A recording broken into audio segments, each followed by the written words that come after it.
Coming in at number 5, we have Portrait of Samantha Houston. On the surface, this painting seems like a sweet portrait of a little girl, though this painting has a dark story behind it. This deceptive painting by Richard King hangs in Austin, Texas's Driscoll Hotel and carries a haunting legend with it. The girl in the photo is named Samantha Houston and was the daughter of a senator in Texas. Samantha's father brought her with him when he stayed at the Driscoll Hotel in 1887. This would be where Samantha fell down a flight of stairs while chasing after a ball and would fall to her death. After the tragic accident, Samantha's father hired the artist Richard Kind to paint a grand portrait of Samantha to commemorate her death. For unknown reasons, Samantha's father never went to pick up the painting. Thus, after it was finished, the Driscoll Hotel purchased the painting for $10 and displayed it at the head of the grand staircase. The painting by Richard King would be hung in the hotel where she died and is known to have focused on the spirit's alleged activities. Since the accident, it is reported that her ghost haunts the Driscoll Hotel. It has been reported that a bouncing ball can often be seen in the hotel lobby. Additionally, there have been guest complaints that door handles beside the painting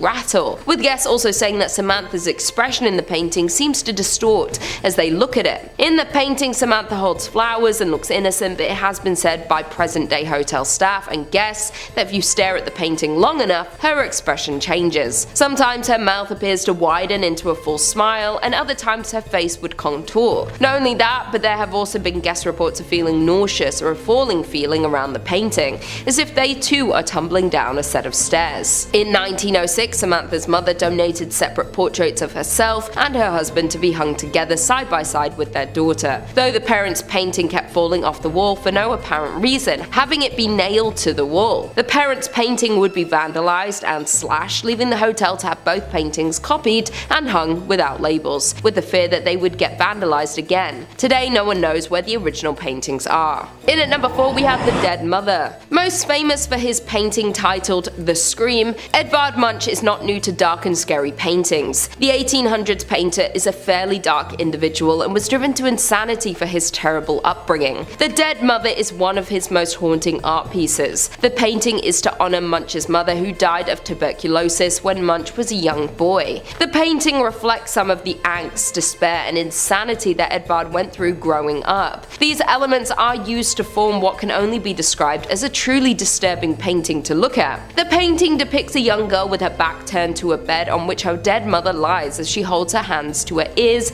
with a wide-eyed expression of disbelief. The emotions of frozen time, disbelief, and trauma a child may have following a parent's death are expressed in this painting. And these emotions never left him as he experienced them firsthand. Some would say that, contrary to the girl's distraught pose, the faraway look in the eyes show that she has already broken free from reality. It is as if she is trying to block out the stillness of the room, or the news that her mother is gone forever. The little girl's eyes have been reported to follow viewers as they move around her, and some people can even hear the sheets from the dead mother's bed rustling as they stand near the painting. The piece of art is now maintained at the Kunsthal in Bremen, but the trauma and despair make the painting still haunting to look at today. In at number 3, we have Man Proposes, God Disposes. The 1800 paintings by Sir Edwin Landseer could be one of the most mysterious and haunting one there is. The painting shows two polar bears savagely attacking human remains. The painting was to depict the mysterious and terrifying tales of Sir John Franklin's failed expedition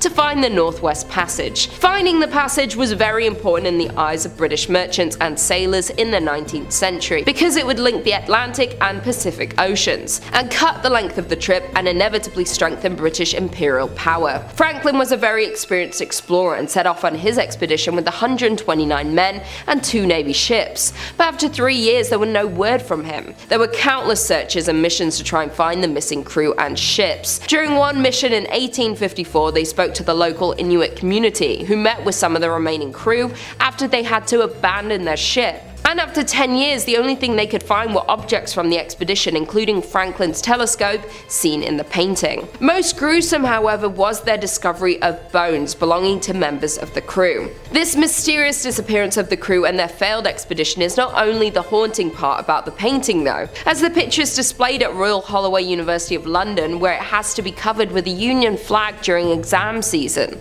This is due to the fact that in the 1970s there was a rumour of a student taking their own life after staring at at the painting for too long. The student allegedly left a note behind saying the polar bears made me do it, while other students reported feeling uneasy and upset while sitting next to it. In at number 2 we have Pogo the Clown. During the early 1970s, John Wayne Gacy was considered a loving husband and a successful restaurant manager. He was seen as an active and important community member as he would dress up as a clown at events to raise money for local charities. His clown alter ego was called Pogo the Clown, where many sick kids in local hospitals would receive visits from Pogo. John was seen as a normal and kind man until the truth about his alter ego came to the surface. Under the floorboards of his house there were discovered remains of people he took the life of. After John was exposed for his criminal behavior, he was convicted and imprisoned on death row. In prison, John began to oil paint. When people would view his painting, they would feel a mix of repulsion and intrigue. One piece in particular is known to fully represent John's murderous instinct, called Pogo the Clown. In 2001, the painting would be purchased by singer Nikki Stone for $3,000. Shortly after purchasing the painting, Nikki noticed a string of accidents and tragedies following him. This being his dog suddenly passing away and then his mother falling sick. Alarmed with the sudden bad news, he arranged to have the painting stored at a friend's house instead. While it was in the hands of the friend, a close neighbor passed in a car accident. The painting would be later handed over to another friend until the eeriness of the painting would haunt the man until he went mad. Stone, the original owner of the painting, had no choice but to sell it for all of the negative energy that it brought to each person that it was handed over to. Finally, coming in at number 1, we have Untitled by Zdzislaw Beksinski. One of the most visually frightening paintings on this list, we have the Zdzislaw Beksinski Untitled painting that looks like a scene straight out of a nightmare. Not only does it look terrifying, but the legend surrounding the painting is also not for the faint-hearted. Many people believe that the painting is cursed. The Polish painter did not title any of his paintings because he wanted to avoid any metaphorical interpretation of his paintings. He also reportedly burned a selection of his artworks in his backyard before anyone could ever see them. As an artist, Beksinski was fascinated with death, decay, and darkness, but those weren't his only fascinations. Therefore, his work had dark, decaying, and gruesome images. Beksinski's life was filled with tragedy after his wife suddenly passed, and just a year later his son would follow. 6 years after these horrible accidents, the artist himself was found unalive in his apartment. Understandably, his tragic last year have since often been linked with the grimness of his art,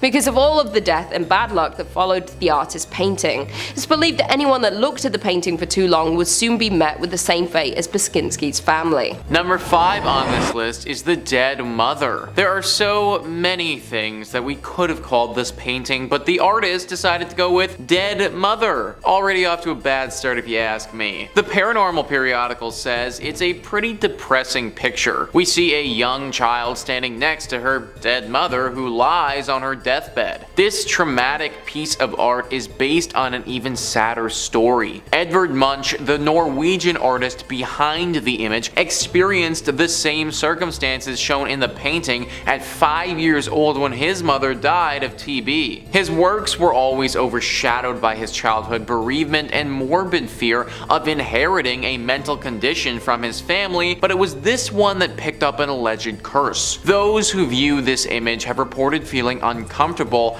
as if the eyes of the young girl are following you, and heard the bed sheets even rustling in the painting. Munch isn't just known for this haunted painting, however. He's also the brains behind The Scream, one of the most famous pieces of artwork, which is haunting on a different level. This eyeball movement has been seen from tons of people before, and apparently has been caught on camera. Now, we don't have access to that footage, but from my understanding, it's not some optical illusion. Like the Mona Lisa is often talked about as doing this, and it's a bit of an optical illusion. But this painting very clearly has moved, and its eyeballs are in a different place. Also, even if this was an optical illusion, there's no way to create the auditory effect of rustling sheets without someone actually moving. This painting is messed up, and some paranormal expert needs to look into it fast. Number 4 on this list is Bernardo de Galvez. We have another painting here whose eyes follow you, but there's also a bit of a twist involved. The paranormal periodical says this painting is housed in one of Texas's most haunted hotels, despite having its own terrifying reputation.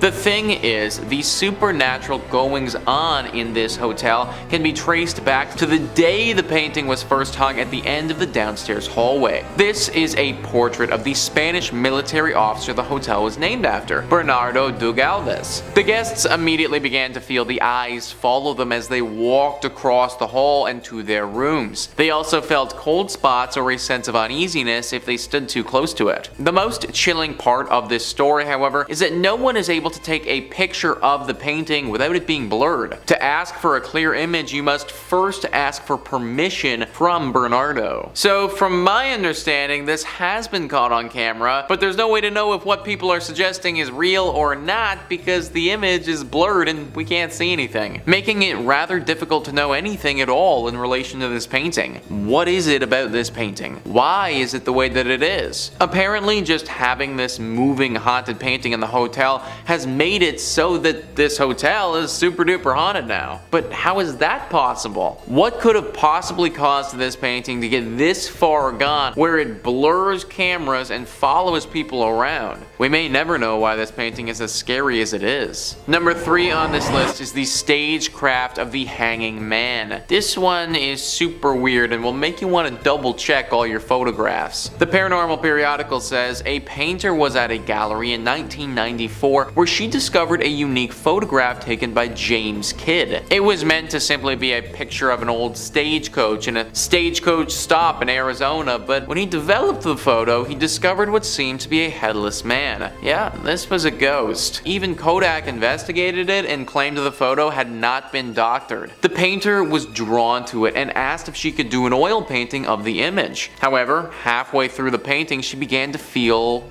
well, odd. It was at this point that the painting started doing some weird things. Objects in it would randomly move, and things even in the office space where the painting was being made started acting up. The roof started leaking when it really shouldn't have at all. Things started moving around the room without warning. Just weird stuff, and all while the painting itself was moving around. One day the headless man would be in one spot, and the next time he would be in another one entirely. Apparently this is caught on the security footage from this building, but that's not something that we can easily access. I don't really understand why they kept painting this damn thing after it started doing what it was doing, because now we just have this headless dude from a painting terrorizing people in this office, as if the monotony of a 9 to 5 wasn't bad enough. Number 2 on this list is love letters. Now, there are actually a few love letters paintings, and they're both haunted, believe it or not. We're going to be specifically focusing in on the latter painting though, one that's been called Love Letters Replica. The Paranormal Periodical says most haunted or cursed paintings have one thing in common: they're freaky. This replica of a Richard King work, on the other hand, would probably be credited as pretty. Unfortunately, this piece of art lays claim to a rather more tragic tale. The origins of this painting is unknown, and unlike other pictures, it adopted its paranormal connotations after it was painted. Legend has it the daughter of a US Senator, Samantha Houston,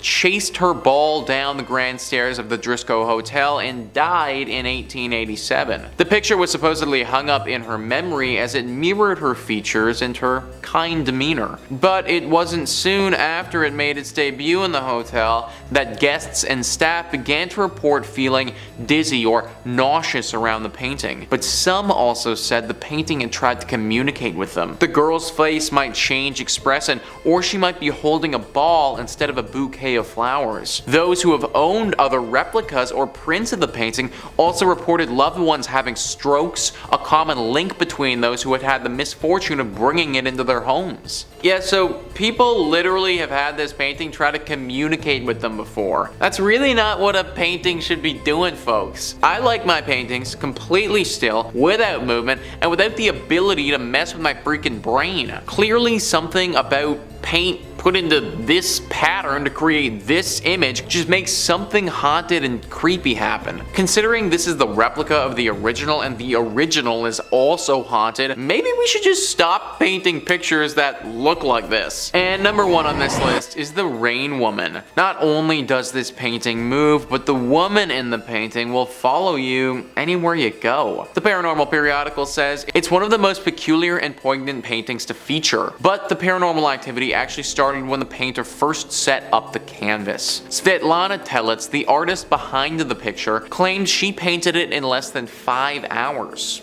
Or did she? The Ukrainian painter alleges her hand was guided throughout the entire process and that she felt she was channeling a spirit that was looking over her. It's currently hung in a salon in Kiev and is often noted as exhibiting telltale signs of terrifying supernatural phenomena. The expression changes and angry emotions can often be seen glinting in her eyes. Those that made the mistake of buying it, a clear mistake as it frequently changed hands, often claimed that they began to see the woman in the paintings everywhere. It gave people that looked at it or were in the same room as it headaches, and a shadow began to wander the homes of those who owned it. According to paranormal experts, Tellits might have been channeling surrealist automatism from which one lets the unconscious mind have control over their art. This is effectively spirit writing with a paintbrush and seems to have trapped an entity in the image. So it's no wonder this thing moves, guys. It's literally alive. There's a spirit trapped inside this painting and it's doing whatever the heck it wants. I don't know how this happened or what spirit this is, but clearly it doesn't want to go to the afterlife just yet and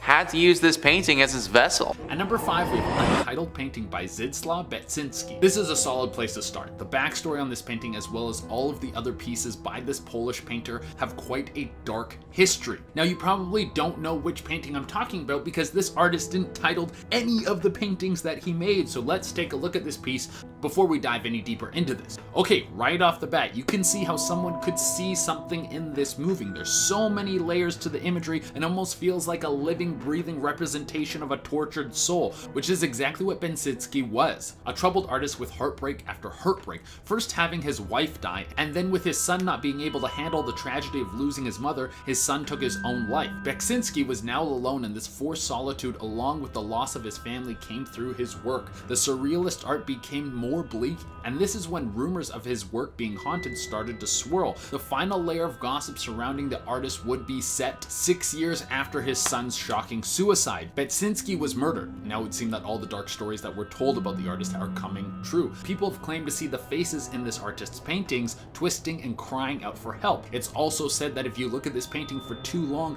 then your death will come swiftly. I don't know what the timer is on it. We've all been looking at this painting for a little bit of time now. I'm not sure it's been long enough. And just if you're worried at home, know that I've been looking at it longer than you have. So keep your eyes on the obituaries, and if you see my name, then you might be next on the list. Sorry. At number 4, we have The Hands Resist Him. This painting was completed in 1974, but it wasn't until the year 2000 when it really blew up. The original message of the painting was actually something quite cute.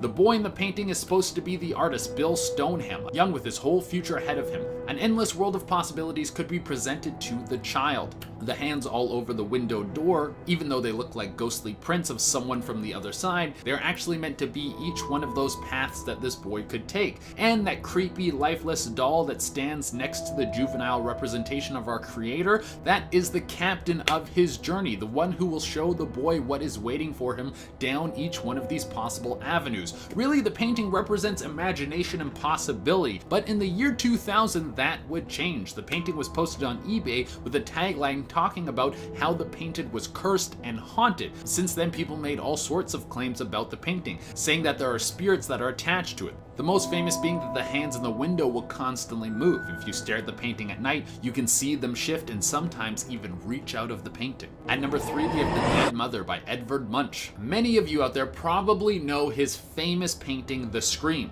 That is probably the most famous piece by Munch, and most of his artwork is in that same vein of dark and unsettling. And if you're a fan of haunted art, then you will probably know him for a completely different reason. The painting of the dead mother is supposed to be a representation of what he saw when his mother laid in her bed dead. She died from tuberculosis. That must have been a dark image to carry with you for so long, and I hope I never have to experience something like that outside of looking at his art. Now, it's not the poor mother that lays in the bed lifeless that should grab your attention, but the little girl staring back at you. People claim that as you walk around the room, the girl's eyes will move and follow you no matter where you stand. If this is true, why does the girl stare at you? What is she looking for? Is she waiting for you to leave so she can be alone with her mother? Or is she looking back at you for help? Maybe she has nowhere to go and she needs someone to take care of her now. To increase the morose tone of this painting, many people believe that the girl is covering her ears because she could no longer bear to hear the rattle of her dying mother's breathing. And the dark tales to go along with this piece don't stop there. The spirit of the dead woman is said to be attached to the painting.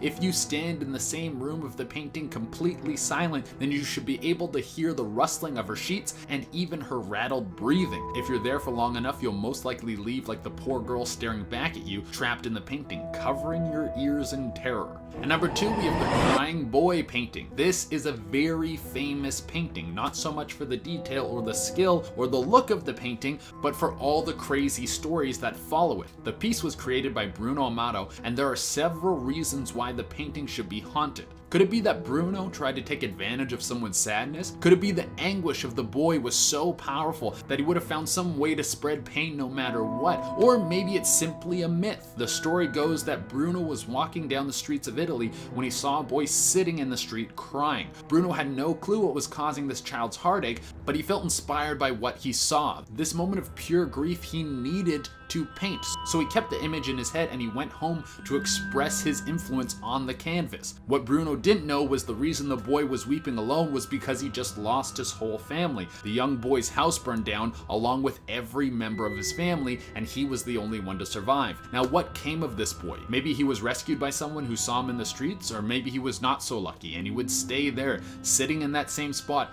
crying until hunger or dehydration or exposure took him. No matter what happened to this boy, something dark was attached to this painting. The person who bought the painting off of Bruno would be held to the same fate as the poor boy. Their house would burn down. But something very haunting about this is that the painting would be the only thing left after there was only the charred remains of the house. This would happen again and again and again. It's said that if you even buy a knockoff of this painting, it will cause your home to burn down. If you're an irresponsible enough person and you want to put this cursed painting in your home, then you will know that a fire is about to come when you look into the painting and it seems as if tears are streaming down the boy's face. You'll see it and you'll think it's an illusion. You'll think your eyes are playing a trick on you. But I'll tell you that when you see this, it's a warning that either you or the painting need to get out of your house now. Probably you're gonna take out the painting because I think you want to keep your home. I mean, that's the logical. I don't know, live your life. I'm not gonna tell you what to do. And for the number 1 spot, we have Man Proposes, God Disposes, Edwin Henry Landseer. There are many mysteries throughout history, and outside of getting a time machine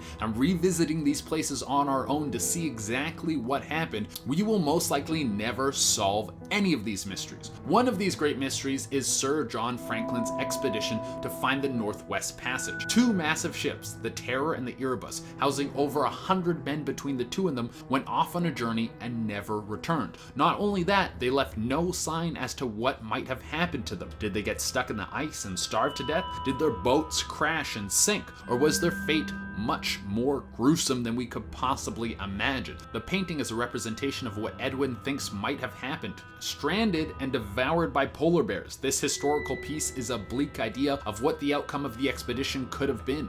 And this expression of lack of hope seemed to have worked its way into the psyche of one student. It was 1973 and the Royal Holloway University of London was having exams. This painting was hung in the exam hall. One student began to look distressed. No one was very shocked by this because you're in the middle of an exam. It's normal to look distressed. Well, after the exam was finished, the student returned to their dorm and then took their own life. A note was found behind the painting that read, "The polar bears made me do it." Now, this stands as a rumor and people are unsure if this is actually true, but now during exams, a sheet is put over the painting so no one can look at it. Some say if you stare at the painting, you can see flesh drip from the polar bear's mouth and even feel the warm breath from the Arctic beast. Coming in at number 5, we have The Dead Mother. The Dead Mother by Edvard Munch was painted in 1900. Edvard was known for his dark inspiration within his paintings. Having lived a tragic life, he often took from his experiences when creating his art.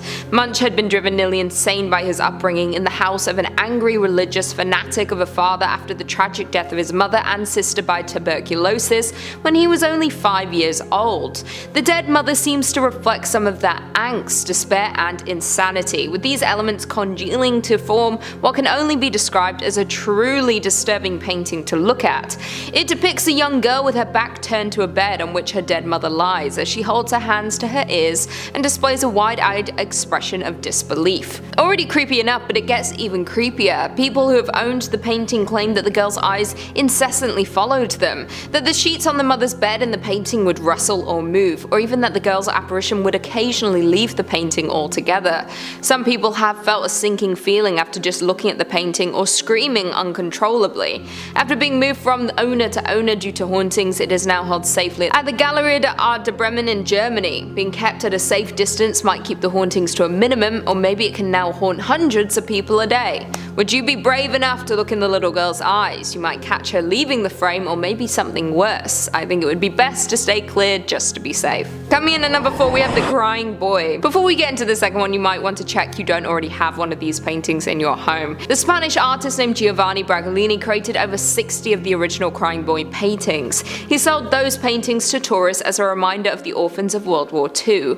Oddly enough, people in England, especially young couples, grew fond of these paintings. They started to create replicas of the paintings at mass to be sold all over England. One September morning in 1985, British residents opened their copies of The Sun, a popular newspaper, to find an astonishing article. "Blazing Curse of the Crying Boy," read the headline. The article read that the couple's home burned to the ground and they lost everything. Only one item did not burn, and that was the Crying Boy painting. The fireman related to the case also stated that this was not the first time this has happened. There had already been a number of fires, but the only thing remaining was the Crying Boy. The response to the article was overwhelming. Within a day, hundreds of readers had reached out to the newspaper claiming to be jinxed by the painting. After the story was published, people were seized with hysteria. The legend grew bigger as imaginations ran wild. Some people claimed that the painting had caused the death of family members. Others reported that when they tried to burn the prints, the painting would not catch on fire. Even restaurants with Crying Boy prints were burned to the ground. Firefighter Alan Wilkinson admitted that he had noted more than 50 Crying Boy fires since 1973.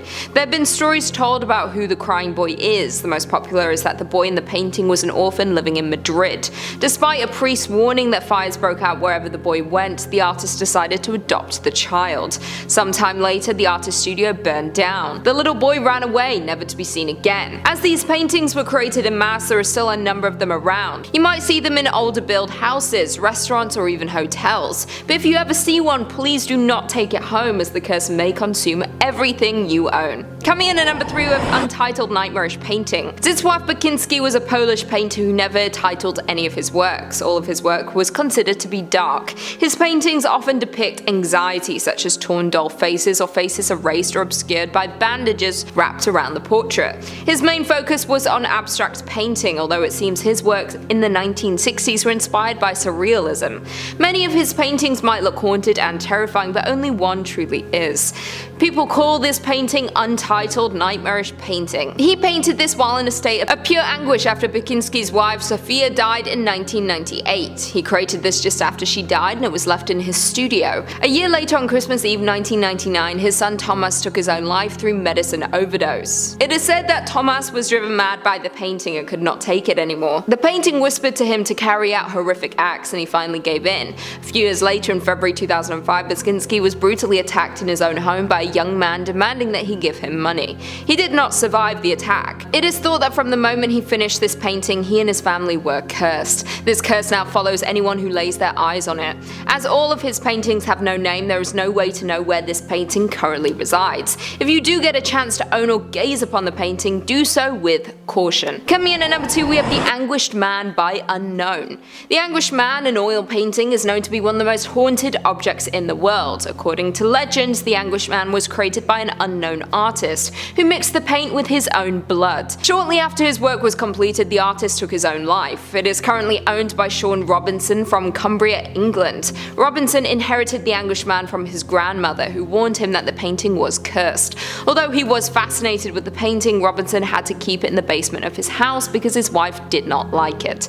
A few years later, his house was flooded and he was forced to move the painting into one of the bedrooms to avoid damage. Since then, Robinson and his family began began experiencing strange activities around the house, such as seeing a shadowy figure of a man and hearing sounds of whispering and crying. Further incidents occurred weeks later, haunting each member of the family. At nights, Robinson would wake up to see a dark, faceless figure standing in his bedroom, and his wife discovered a stranger lying on the bed next to her, leaving her traumatized. The incident that really put the family in danger was when the couple's son Keenan felt a presence push him down the stairs.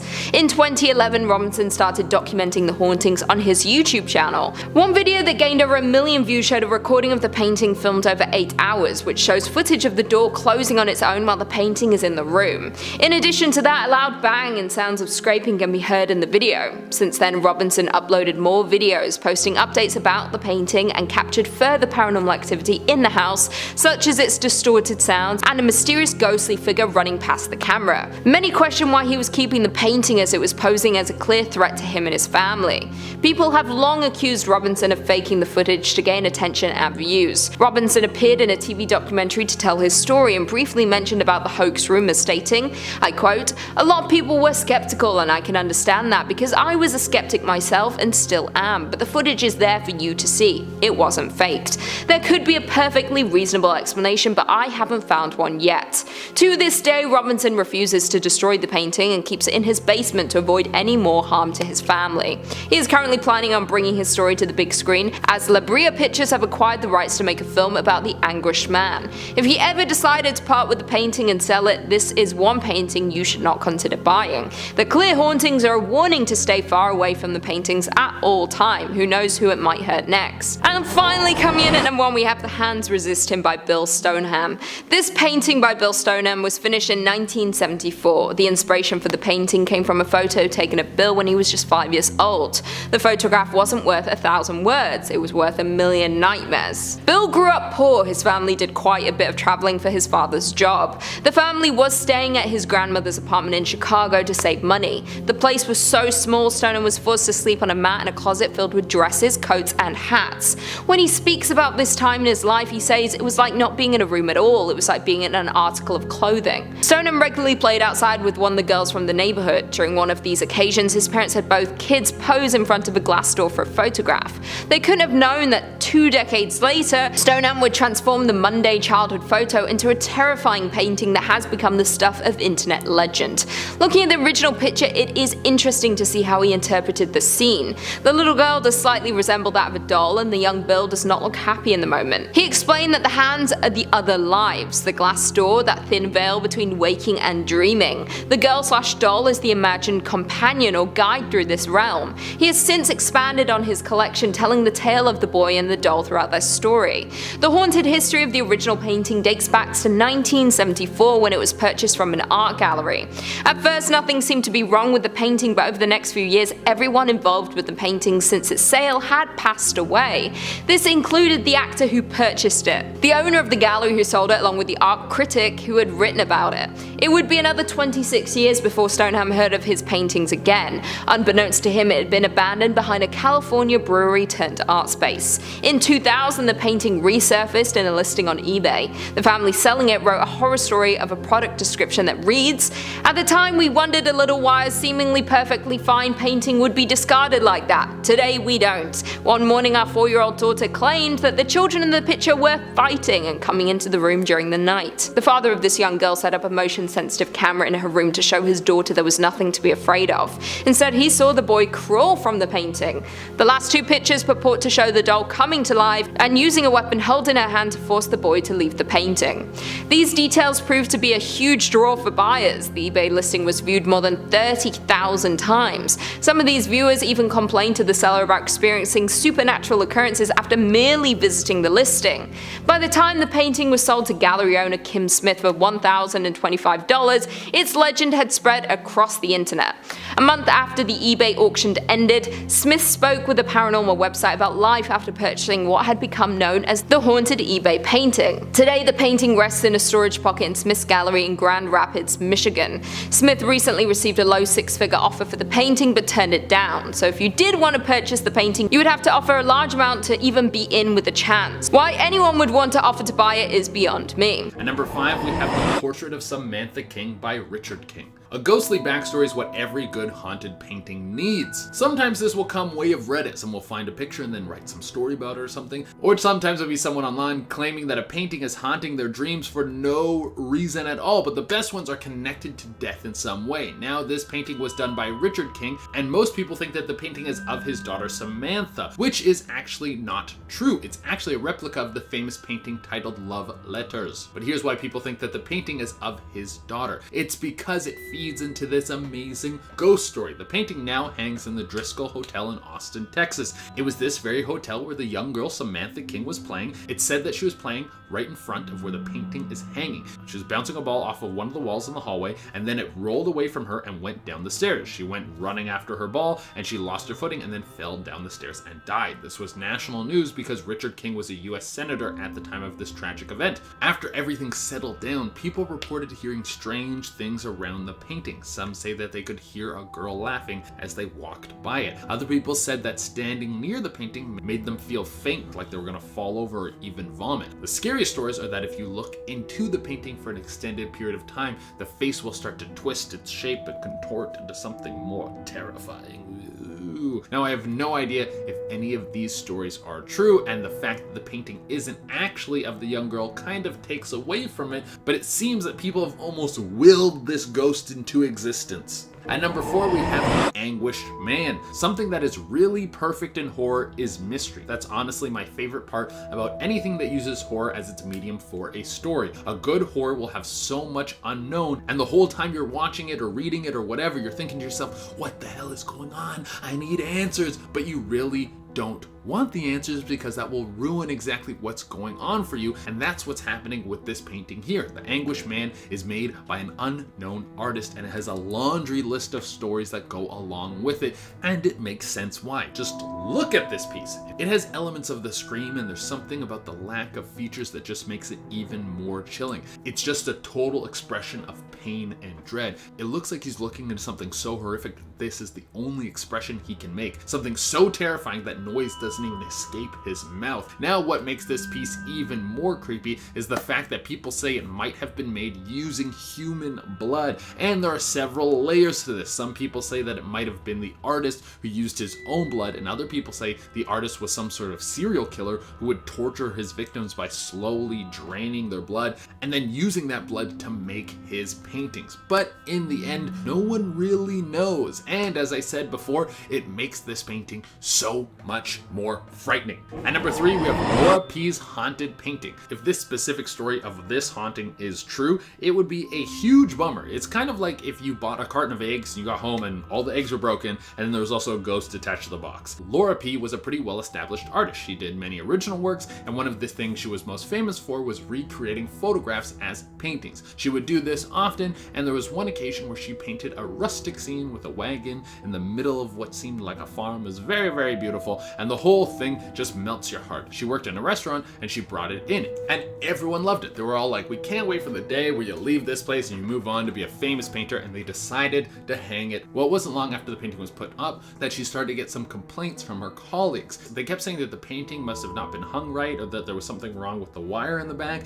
because they kept having to move it straight. A couple weeks after that, someone said they saw the painting move all on its own. That's when everyone saw it. In the painting was an image of what seemed like a hanged man or a headless man. Laura then took the painting home because all the people she worked with were now a little freaked out, and she didn't just want to throw the whole thing in the garbage, but that's when things started to get really strange. Laura said that in her home, her and her husband started to feel sudden cold spots. A few times she swears that the painting moved all on its own, and the headless ghost in the painting would disappear. You see, this is the point in the horror movie where you throw the thing out or you leave it at a relative's house or something, and if it mysteriously ends up back in your house, then you're probably not going to make it to the end of the movie. That's just how it works. But Laura pushed through these supernatural happenings, and that is when she saw it. The ghost of the headless man walking through her home. And I'm really speeding through this story because we only have so much time. There was a ton of other things that happened, like a knock on her bedroom door, and there were things that were nailed to the wall that came flying off the wall, slamming on the ground. After all this wrapped up, Laura said that she still has never never believed in ghosts, still doesn't believe in ghosts to this day, but if she could go back in time, she would have never painted the painting. There's a little bit of connection here, I've been turned a little bit. And number 2 is The Woman in Rain by Svetlana Torres. It's hard enough to sell a painting just because people don't want it, and then you find out that it's haunted. On top of that, you're just making it even more of a challenge to become a painter. The story behind this painting is very strange. Svetlana Torres finished the whole piece in one sitting. She must have been in the zone, but in this case, it was a little bit different. It wasn't like the zone where Derek Jeter made the flip to nab Giambi, which is one of the best moments in sports. But this was closer to being possessed. Svetlana said while she was painting The Woman in Rain, it felt like someone else was controlling her, like another being took over her faculties and created the whole painting, and who knows what the intention of this unknown force was. Well, it's probably a little jarring for her, but a girl's gotta eat, so Svetlana still had to sell the painting. Someone said they loved it, and then they took it home. Well, who knows? This unknown force seems to be very talented. But then just 3 days later, the painting was returned by the person who bought it, and they were begging for her to take it back like an ex-boyfriend. Apparently, since this person took this piece home, they felt uneasy, like someone was watching them. And then they started to have a feeling of anxiety. Also, each morning when they woke up, they were extremely depressed. So Svetlana just chalked this up as something weird. Then she just sold it to the next person who returned it with the same story. And then this happened for a 3rd time. Finally, it was bought and put up by a salon owner who owns a salon in Kiev. People who come into the salon say the woman stares at them as they walk in, and many people come back saying that they've been thinking about the woman ever since they left. And for the number 1 spot, we have Pogo the Clown by John Wayne Gacy. John Wayne Gacy is one of the most notorious serial killers in all of American history.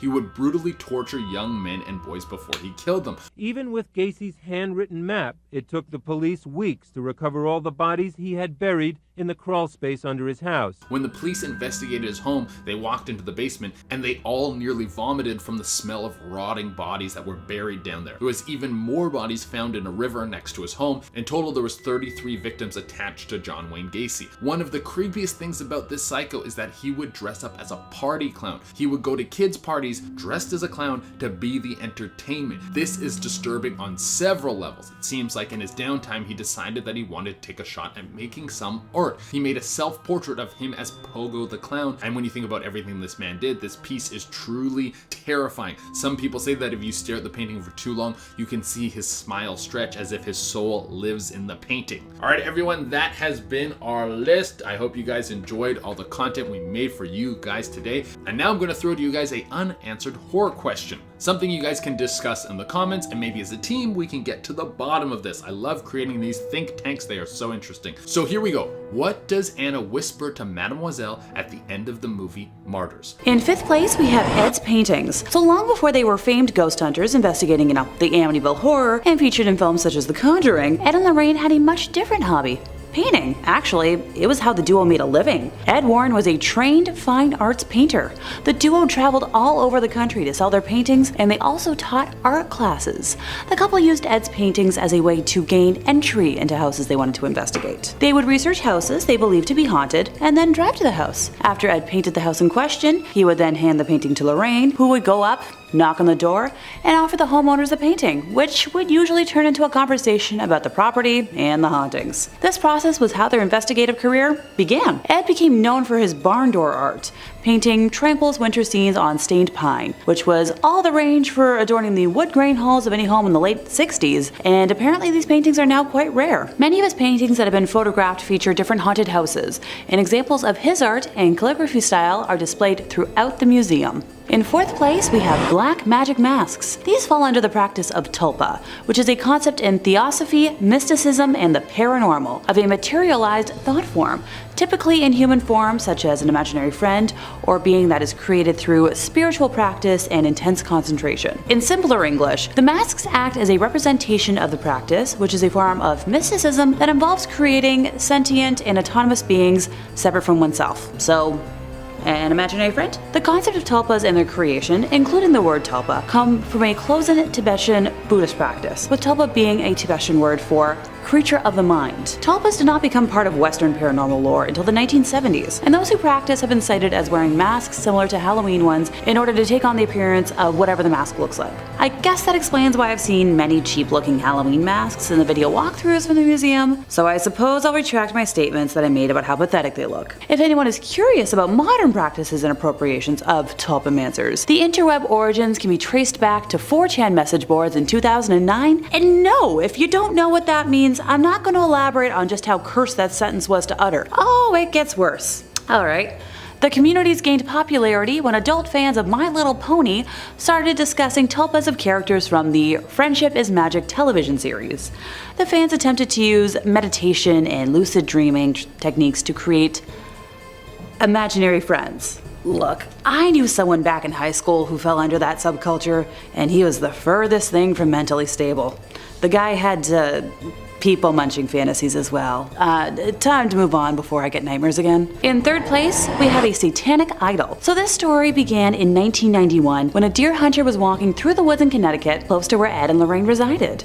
The hunter got lost and after some time stumbled upon a raised, circular rock formation with the idol in question standing in the middle of it. It is believed that the formation was common with folks who practiced devil worship in the 70s. The hunter began to feel uncomfortable and left the area, deciding to make his way back to his car, and along the way he noticed an elderly gentleman walking alongside him who was dressed head to toe in black. Now the man in black never spoke a single word to the deer hunter. The hunter was getting more nervous by the second, and also more lost and unsure of his directional path. Desperate, he turned to the mysterious figure and simply asked, "How do I get out of here?" Luckily for our narrator, the man in black pointed in a direction and then disappeared. The hunter was so thrown off by that day that he reached out to Ed, who requested to be brought to the same area. The hunter wasn't 100% sure he could find the exact location, but was willing to try. Together, the men were able to stumble through the forest, and without the aid of the man in black this time, found the rock formation. Ed removed the demonic idol from the area and placed it at home in his museum, and that's when things got a little weirder. Because, you know, a man in black spotting and weird forest stuff isn't weird enough for us. Approximately 3 days after removing the idol, Lorraine collapsed for no known reason, and she was transported to the hospital where no one could identify what was wrong with her. Thankfully, after 3 more days, she recovered. Red flag time! 3s and 6s are very popular numbers amongst the demonic scary people and things that you want to avoid. Ed believed that this was caused by the gentleman in black, who was believed to have been a high priest in a satanic cult, as a form of payback for removing the satanic idol. Now, this idol remains in the Warrens Museum to this day, and honestly, I think it looks like a papier-mâché masterpiece of an alien, but please let me know in the comments if anyone out there has a different opinion. In second place, we have a shadow doll. So among one of the first haunted items visible in the museum to visitors is a shadow doll, which boasts bird feathers and a genuine human tooth. Unlike the other dolls included in the museum, I'd consider this creature more of a sculpture. Ergo, why she made her way to my list today. Also, she's just overall terrifying to look at. I'm calling it now. She better join the TV universe soon. So a shadow doll is a statue or deity of sorts that is made specifically for harm and to be used at the center of curses. I happen to know the steps for the most common curse, and while I'll leave out a step for safety, yes, I promise I'll elaborate. So the caster would first need to take a picture of the doll, write a curse on the back of the photo, and then send it to whomever the curse is aimed for. The person who receives the picture with the curse will sadly invite that curse into their lives. I'm thinking, oh, totally forgot. The doll will also appear in that person's dreams. While not too much is known about the origins of this specific doll, it was initially purchased in a vintage store under the assumption that it was, simply an antique. I have a couple of antique dolls myself, and I'm shuddering to think about what they would do if activated by any kind of curse. They've already got enough of a personality. Thanks. In our first place, we have a copy of Crying Boy. So when Bob Smith was a young child in the 70s, he became fascinated by a painting in his grandmother's house. The painting was a cheap print of a well-known piece and was hung on the living room wall. The photo depicted a boy who was a similar age to Bob, and for some reason, looked sad and downcast, with tears brimming from his troubled eyes. A few years after the painting went up on the wall, there was a devastating kitchen fire in the house. While the kitchen was destroyed, the rest of the house was undamaged. The painting was eventually sold in a garage sale to Ed Warren himself. For years it puzzled Bob why his grandmother got rid of the painting, until he read a series of articles about a cursed painting. Yep, that painting was The Crying Boy. That's the title of the painting. The Crying Boy was one in a series of paintings by artist Giovanni Bregolin that was completed in the 1950s. The series depicted young, teary-eyed younglings. While it may seem strange to want an image of a weeping child on your wall, the pictures proved popular all over the world. For example, in the UK alone, over 50,000 copies were sold. The children represented were often poor and very beautiful. In total, Giovanni painted over 60 paintings, and up until the early 80s, prints and reprints of his images continued to be mass-produced. In 1985, the most popular tabloid newspaper in the United Kingdom printed a story that caused panic and ended the popularity of his work. The Sun published an article entitled "Blazing Curse of the Crying Boy," describing the terrible experience of May and Ron Hall after their home was destroyed by fire. The cause of the fire, much like Bob's grandmother's, was a greasy pan that overheated and burst into flames. The fire spread rapidly and destroyed everything on the ground floor of the home. Only one item remained intact: print of the crying boy on their living room wall. Distraught at their loss, the devastated couple made the bizarre claim that the painting was cursed, and it, not the pan, was the cause of the fire. Now, this tale probably would have disappeared into the archives of strange and mysterious stories, except for one, tiny thing. A firefighter claimed that he had attended at least 15 house fires where everything was destroyed except for prints of the crying boy, which would remain completely intact. So before long, this gathered momentum,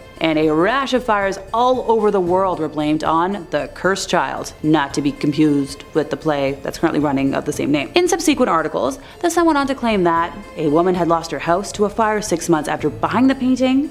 2 sisters had fires in their homes after buying a copy of the painting, when one sister even claimed to have seen her painting sway backwards and forwards on the wall while it was happening. A concerned woman on the Isle of Wight attempted to burn her painting without success, and then went on to suffer a run of very bad luck. A gentleman in Nottingham who possessed a print of the painting lost his home, and his family was injured. A pizza parlor got destroyed, including every painting on their walls, except for the crying boy. When the Sun reported that even rational firefighters refused to have a copy of this painting in their homes, the reputation of the crying boy was damned forever. In all these cases, and many more that were reported, paintings of the crying boy went unharmed. Eventually, there was an image of a crying child by any artist in a house that went on fire. Now, some folks claimed that they experienced bad luck if they attempted to destroy or even get rid of the paintings, while others were convinced that it was only a matter of time before disaster struck them. The Sun eventually offered the frightened public a solution.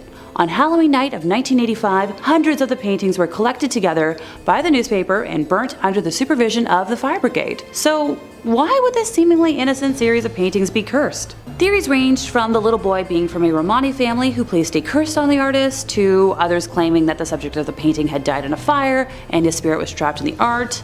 The most enduring story claims that the boy accidentally set fire to the studio of Giovanni Bregolin. Simply put, wherever the little orphan went, fires mysteriously followed, earning him the name Diablo or Devil. Number 5. The Manson Blood Painting. Charles Manson was the infamous cult leader who formed a group of mostly young women, teaching them that they were the reincarnations of the original Christians and that he was Jesus Christ. Manson began using his followers for extortion, taking a music teacher who they believed had inherited a large fortune hostage in his home and demanding that he join the cult and turn over the money. The man maintained that they were mistaken, and Manson attacked him with a sword before having one of his followers finish the job. In the cult's most famous incident, Manson sent 4 family members to the home of Hollywood actress Sharon Tate with instructions for them to end the lives of Tate and the 4 guests who were staying with her. The next night, these family members were joined by 3 others and brought by Manson to the home of Leno and Rosemary LaBianca, where they broke in and tied up the 2 residents at Manson's instructions. He then ordered them to dispatch the victims and left. Although it hasn't been conclusively proven, the Manson family are believed to be responsible for at least 15 other deaths, with Manson himself claiming at one point that he was responsible for 35 total deaths. Manson was apprehended and remained in prison until his execution in 2017. Even while in custody, he maintained a dedicated group of admirers, and after his death, his ashes were scattered at his funeral and an admiring artist gathered some of them up. The artist, Ryan Almighty, then used their own blood in order to paint a picture of the cult leader, using Manson's real ashes to fill in the eyes on the portrait. Many people who see the painting report it having a charged feeling, and many people refuse to look into the eyes of the Manson painting out of fear for what could happen. It doesn't have too much of a reputation for being haunted, but Come on. If ever there was a painting that was begging to be haunted or cursed, it would be the one made with the actual human remains of Charles Manson. This painting should be destroyed or locked away in the Warrens Museum just to be safe. Why wait until more creepy activity is linked to this disturbing painting? Number 4. The Hanging Man. This haunted painting is actually linked to a haunted photograph, making it twice as haunted as some of the art on this list. It all started when a photographer named James Kidd took a seemingly innocuous photo of a wooden cart next to a barn. Kidd thought nothing of it until he had the photo developed and saw a ghostly figure had made its way into the frame. On the left side of the cart, he could see a headless and hanging man. He showed the photo to others, who searched for any sign of doctoring, but could find none. It was then that this painting caught the attention of a painter named Laura P. Laura claims that she felt drawn to the image and decided that she had to make an oil painting based on the photograph. While painting the picture, she reported feeling deeply uneasy, but she pushed through to finish her art. The painting was hung at a local business, but was soon taken down after it reportedly began moving on its own and caused several important papers to go missing. Laura then put the painting up in her own home. She soon began to experience strange occurrences. These included objects being knocked over or broken, mysterious knocking on the doors, strange leaks, and perhaps most disturbing, the apparition of the headless man in her home. Once word of the haunted painting got out, she received several offers from collectors to buy the painting. She has so far refused, claiming that she is afraid of what the painting could do in the homes of others. If this is truly the only thing preventing her from getting rid of this painting, which is apparently causing her to see headless ghosts, perhaps the right move is to give the painting to the Warren Museum, who, if nothing else, would know what they are signing up for, and could take it off of her hands. Number 3. The John Wayne Gacy Clown Paintings. John Wayne Gacy was the notorious serial murderer operating out of Chicago from the late 60s until the late 70s. He would lure victims into his home with the promise of illicit substances. He would then trick the young men into putting on a pair of handcuffs, claiming that he was going to demonstrate a magic trick. He would then force himself on them, hurt them for his own amusement, and then finally asphyxiate them, before hiding their remains in his crawl space. In the 11 years that he operated, he was responsible for the deaths of over 33 people before he was arrested on December 21st, 1978, and sentenced to execution by lethal injection. Gacy had appeared for years to be the perfect family man, being an active member of his community, and in a detail that the media became obsessed with, volunteering as a clown who would perform at parades, fundraisers, and children's hospitals. This was unrelated to his crimes, was such an odd detail that the press dubbed him the Killer Clown. This apparently served as the inspiration for Stephen King's It, and since then, clowns just haven't been able to catch a break. While awaiting his fate on death row, Gacy took up painting, creating several portraits of himself dressed as Pogo the Clown. He is believed to have created over 2,000 paintings in prison before his death in 1994. After this, his attorney auctioned the paintings off, with several of them being purchased and burned in a bonfire attended by the families of his victims. Of course, this just made the paintings that remained more valuable and rare, and they have been known to show up in auctions where they are purchased for tens of thousands of dollars by people with questionable morals and taste. Some of these collectors came to regret their purchase of the Gacy clown paintings, with some claiming to experience vivid nightmares and visions of Gacy's crimes and victims sitting at the foot of their beds, after having looked at the paintings for too long. If such claims are genuine, then perhaps it would be better to take these disturbing paintings and have them locked in the deepest, darkest corner of the Warrens Museum, to prevent them from doing any harm to the people who come across them. Number 2. The Anguished Man. The tale of this rather disturbing-looking painting is strange and steeped in mystery. Every scant piece of information we have on it is more unsettling than the last. The painting of a featureless man who seems to be screaming was apparently painted by a deeply troubled artist who mixed his own blood with the paints in an effort to get the right shade of red. Not long after completing it, the artist took his own life, and the painting found its way into a woman's care. She kept it for many years, but claimed that once she put the painting up, her and her family began to see a dark, shadowy figure roaming about the house. At night, they would hear strange sounds like footsteps and crying. The woman took the painting down and kept it locked in her attic for 25 years until she died, leaving the painting to its current caretaker, Sean Robinson. Sean had been warned by his grandmother that the painting was haunted, but he thought little of it. Robinson kept the painting in his basement for about a decade before rediscovering it and putting it up.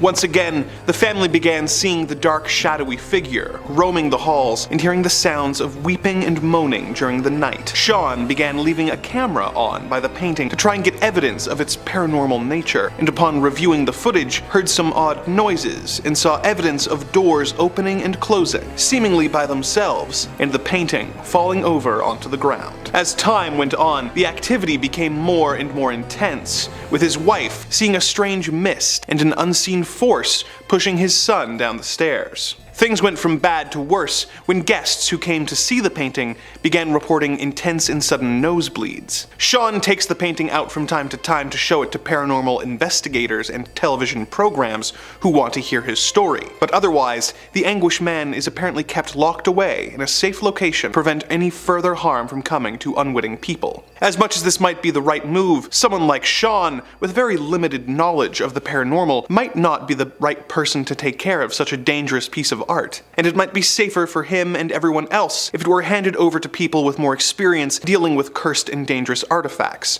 such as the people who run the Warrens Occult Museum. Who knows, perhaps the painting would prefer it, and would start up a friendly relationship with the Annabelle doll, and the two would become less evil, as they have each finally found a true bosom buddy. Or maybe it would just make things worse. The point is, we will never know for sure unless we try. Number 1. The hands resist him. This painting, featuring a sad-looking young boy and a creepy doll-like girl standing in front of a window, separating them from a series of hands emerging from the darkness, was created by an artist named Bill Stoneham in 1972. It was hung in a gallery. Both the owner of the gallery and the first critic to ever review the painting both died suddenly within a year of looking at the painting. The artist then took possession of the painting, but claimed that the two children in the painting would sometimes move, leaving the frame, and on one occasion, coming out of the painting itself into the real world. The artist put the painting on eBay, telling its stories, and many people who simply looked at the listing claimed to experience odd happenings,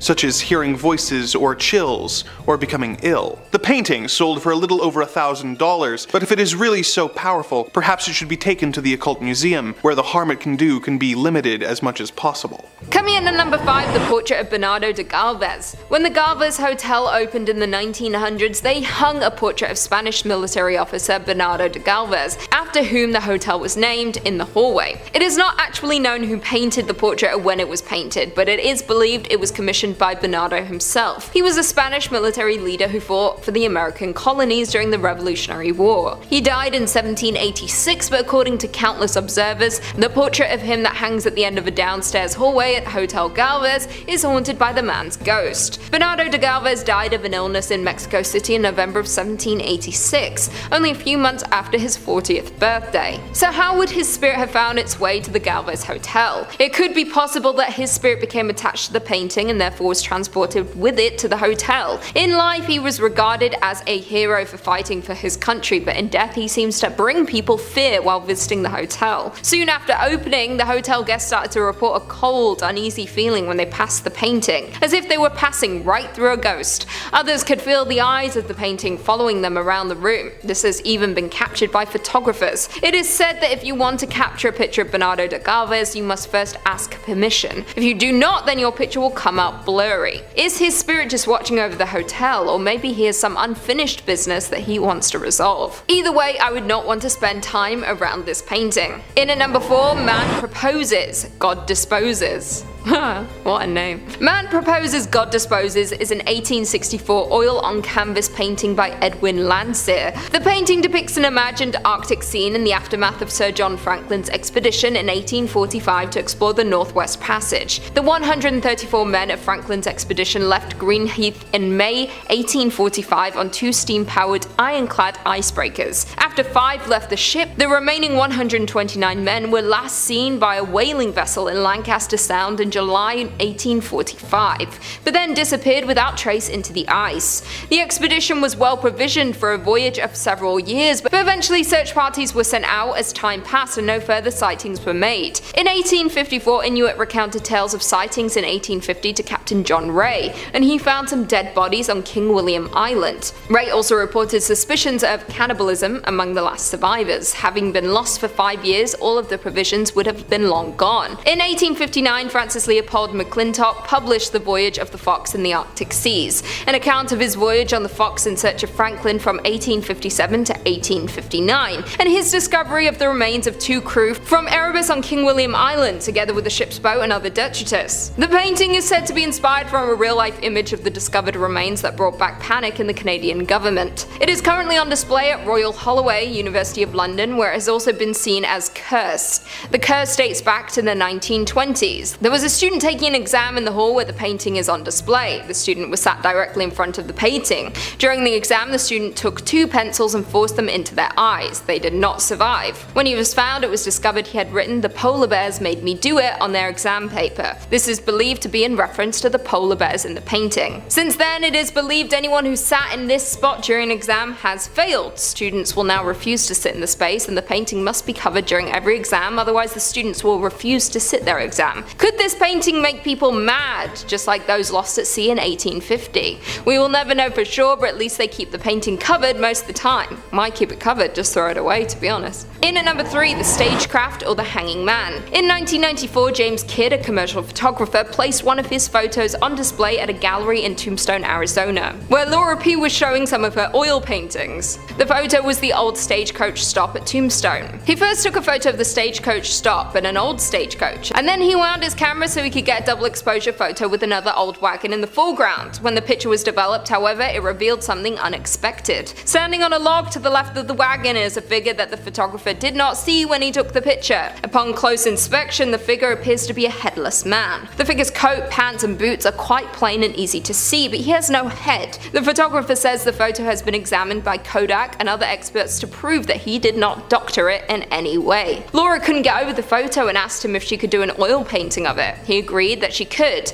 Back home in Sierra Vista, Arizona, she began to work on a 16 by 20 inch oil painting based on the photo. When she was about halfway through completing the painting, she started getting a strange feeling. She began to ask herself, why on earth did she want to paint this picture? And maybe she should never have started it. But she did finish it, and then some very strange, unexplained things began to happen around her home, seemingly centered around that painting. The haunting first started when she took the framed painting with some others for a display in a business location. She hung the ghost painting on the wall behind an office desk. 3 days later, people from the office called and asked her to come pick up the ghost painting. Every morning they claimed the painting was crooked. They would straighten it, and the next morning it would be crooked again. Also, appointments were inexplicably messed up and papers went missing. They were actually afraid of it. She took the painting back. Since then, a number of hauntings have followed the painting where it went. There have been many people, including Laura herself, who claimed they did not believe in ghosts, whose minds were changed by the painting. The girls at her local beauty shop wanted her to bring in the pictures of the painting she had done, as she keeps a collection.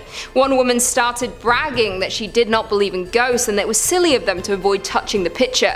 "Just let me see," she said. She took the photo, looked at it closely, and just laughed. That night at her house, a clock that had been on the wall for 40 years fell down and broke into 100 pieces. Laura has said, I quote, "I still don't actually believe in ghosts. Yet if I had to do it over, I would not have created this painting." She still has the painting hanging in her home. She said she had multiple offers for the painting, but she is too afraid to sell it to anyone, and she would feel responsible for what might happen to them. In at number 2, we have Love Letters Replica. The Love Letters painting is dubbed one of the most haunted paintings in the world, and is most known for its history connected to Austin's Driscoll Hotel. A US senator lost his 4-year-old daughter Samantha Houston after she chased her bull down the grand stairs and tripped and fell to her death. People think that this painting was then hung up on the 5th floor of the hotel as a tribute to her. The truth is, this isn't Samantha at all. This painting was a modern-day replica by Richard King of a work entitled Love Letters, actually painted by Charles Trevor Garland. It is quite possible that the painting may have been bought because the little girl in the picture looked like Samantha, but it most certainly isn't her at all.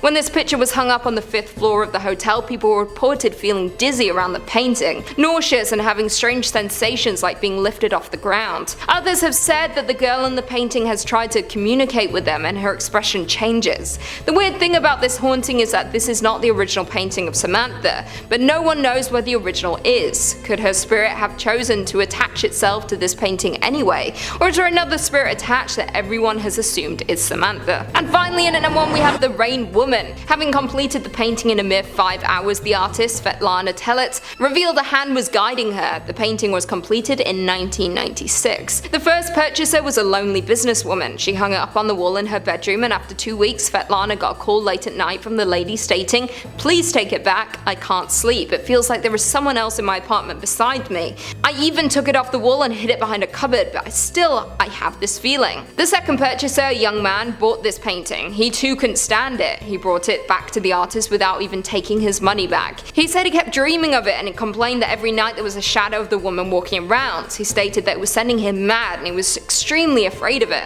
The third was a male. He was completely skeptical and didn't believe what was rumored to be happening with it at all, but he quickly returned it when he started to see the lady in the paintings, white eyes everywhere he went. He also claimed to have an intense headache while being in the room with it. Many believe the painting is evil and is cursed, but the artist herself disagrees and has optimized views on it. She stated, "I'm sure that every picture is born for some particular person. I believe that for my woman, there is also a person. I understand that many of you don't need this grief in your eyes. It's just not an interior decoration.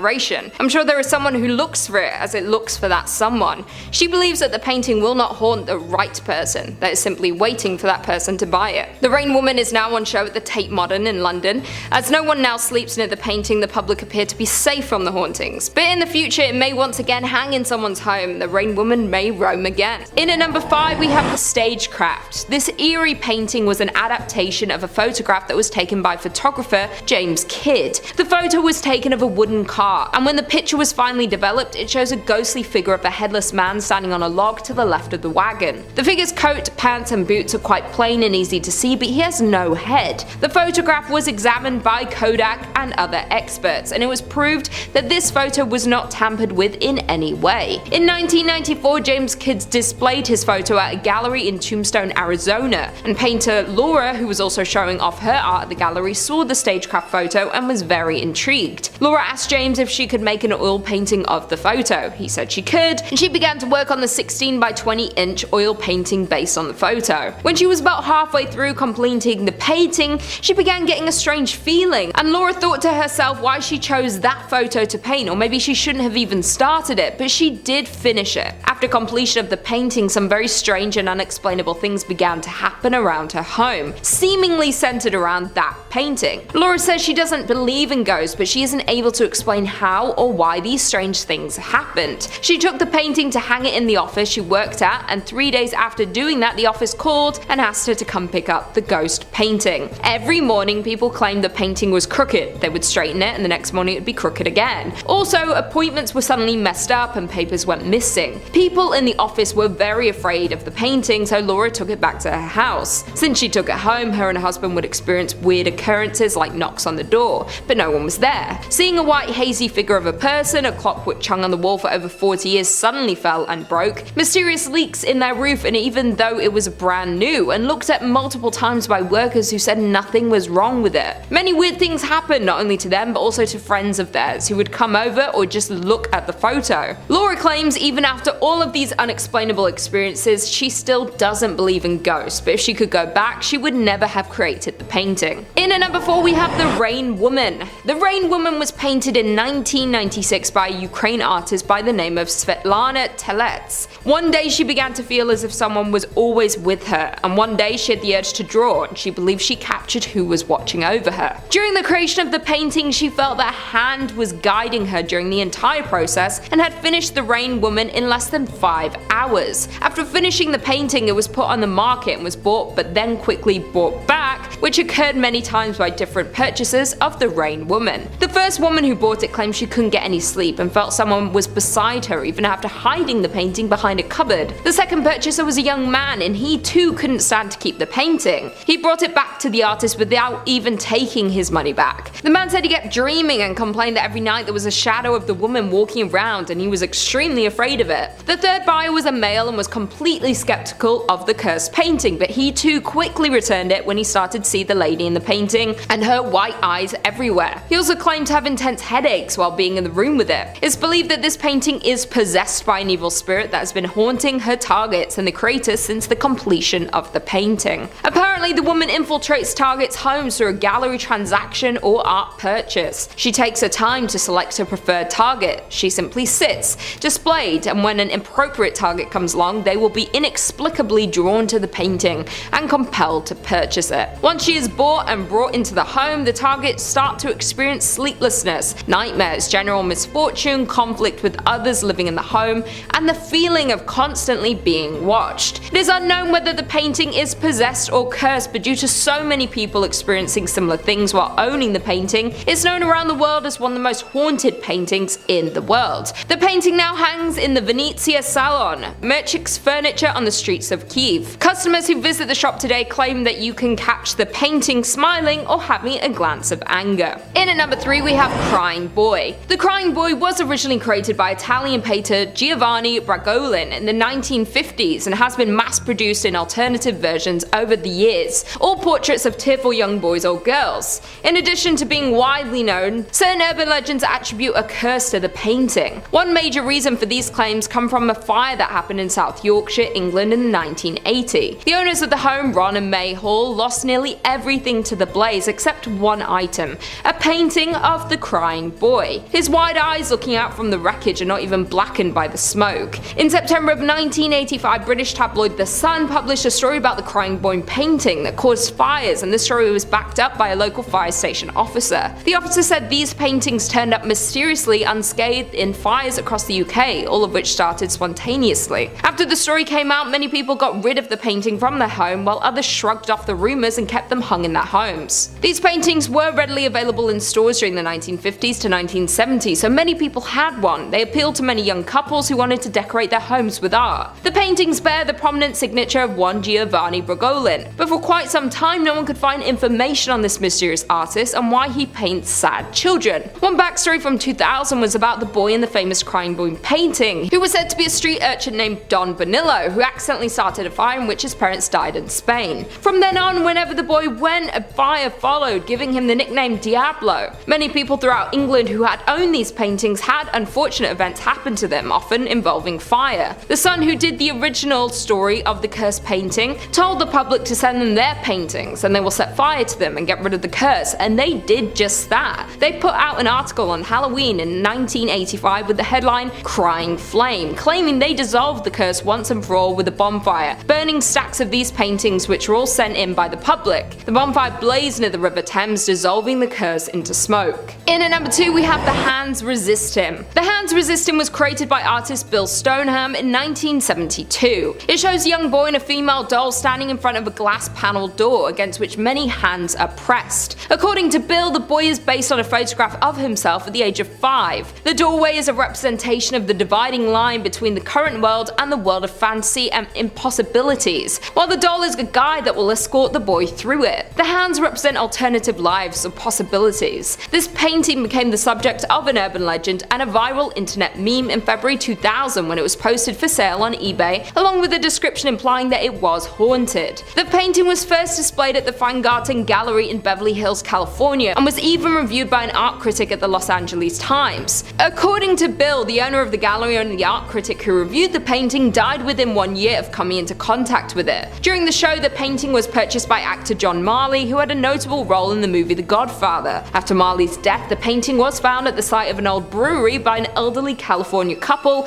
who kept it until auctioning it on eBay in February 2000. According to the couple, the painting carried some form of a curse. They claim that the characters in the painting moved during the night and that they would sometimes leave the painting and another room, and the painting had made its way to that room they had just entered. The couple also included a series of photographs they had taken, said to be evidence of an incident in which the female doll character threatened the male character with the gun that she was holding, causing him to attempt to leave the painting. A disclaimer was included in the listing absolving the seller from all liability if the painting was purchased. News of the listing ran rapid through the internet, catching lots of attention, and the auction page was viewed over 30,000 times. Some people who had seen the photo of the painting claimed that it made them feel ill or have an unpleasant experience. After an initial bid of $199, the painting eventually received 30 bids and sold for $1,025. The buyer of this cursed painting was the Perception Gallery in Grand Rapids, Michigan. An individual who saw the story of the Hands Resist Him painting contacted Bill Stoneham in 2004 about commissioning a sequel. Bill agreed and actually went on to make 3 more paintings that related to the original, creating a series. On March 15, 2017, the Haunted Museum in Las Vegas announced it had acquired the prequel painting. Bill Stoneham finished the series with his final painting,